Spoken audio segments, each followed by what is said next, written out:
Imam Ahmed narrated this hadith from Muhammad bin Idris al-Shafi'i, who narrated it from Malik bin Anas al-Asbuhi from Az-Zuhri, from Abdurrahman bin Ka'b bin Malik, that his father said that the Messenger of Allah sallam said, نسمة المؤمن طائر يعلق في شجر الجنة حتى يرجعه الله إلى جسده يوم يبعثه.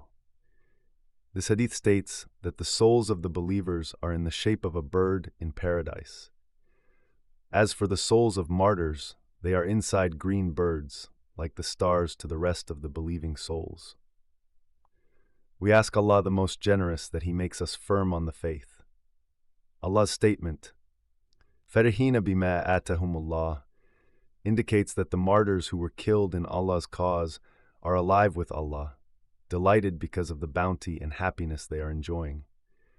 They are also awaiting their brethren, who will die in Allah's cause after them, for they will be meeting them soon.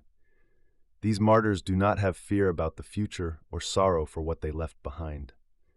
We ask Allah to grant us paradise.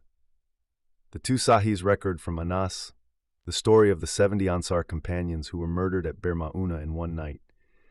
In this hadith, Anas reported that the Prophet used to supplicate to Allah in kunut in prayer against those who killed them.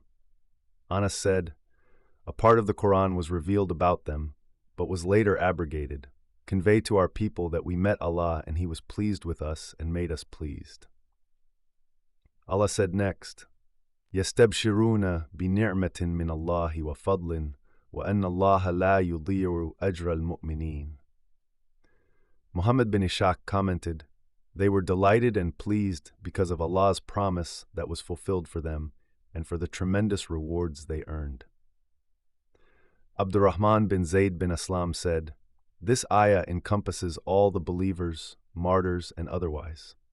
Rarely does Allah mention a bounty and a reward that He granted to the prophets, without following that with what He has granted the believers after them."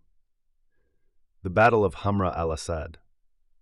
Allah said, الَّذِينَ اسْتَجَابُوا لِلَّهِ وَالرَّسُولِ مِنْ بَعْدِ مَا أَصَبَهُمُ الْقَرْحُ.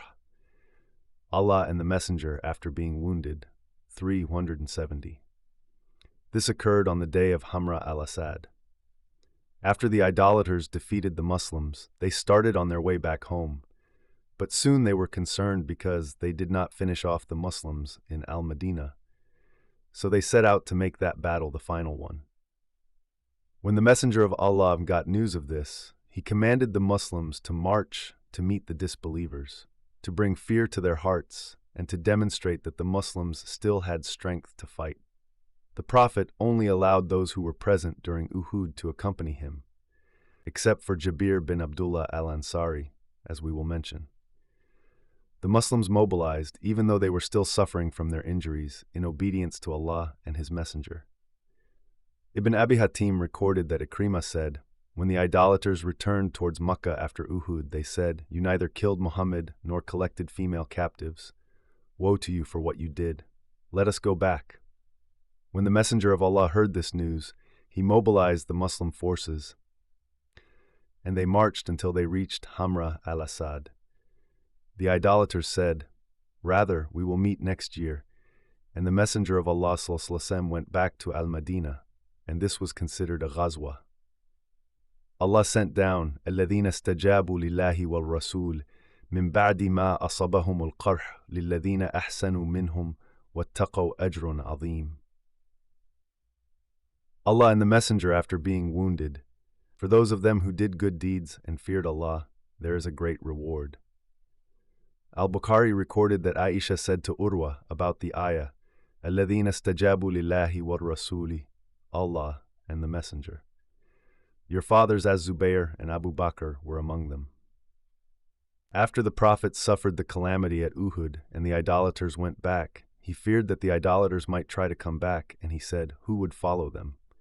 70 men, including Az-Zubayr and Abu Bakr, volunteered. This was recorded by Al-Bukhari alone.